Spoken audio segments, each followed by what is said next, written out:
বন্ধুরা, আসসালামু আলাইকুম।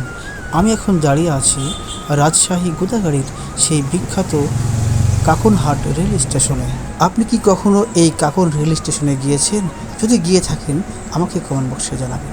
আমি প্রায়ই মাঝে মধ্যে এই কাকনহাটে আসি, কিন্তু কখনো সময় করে এই স্টেশনে আসা হয়নি।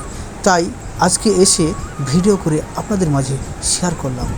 আমাদের রাজশাহী সদর থেকে প্রায় 20 কিলো দূরে এই কাকনহাট রেল স্টেশন। এখান থেকেই আমনুরা, রোহনপুর, এমনকি চাঁপাইনবাবগঞ্জ শেষ বর্ডার পর্যন্ত যাওয়া যায়। যদি কেউ এই ট্রেনে চড়ে চাঁপাইনবাবগঞ্জ যেয়ে থাকেন অবশ্যই আমাকে কমেন্ট বক্সে জানাবেন।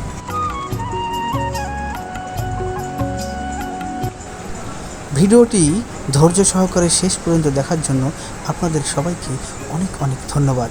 তো বন্ধুরা, ভিডিওটি আজ এই পর্যন্তই। সবাই ভালো থাকবেন। আল্লাহ হাফেজ।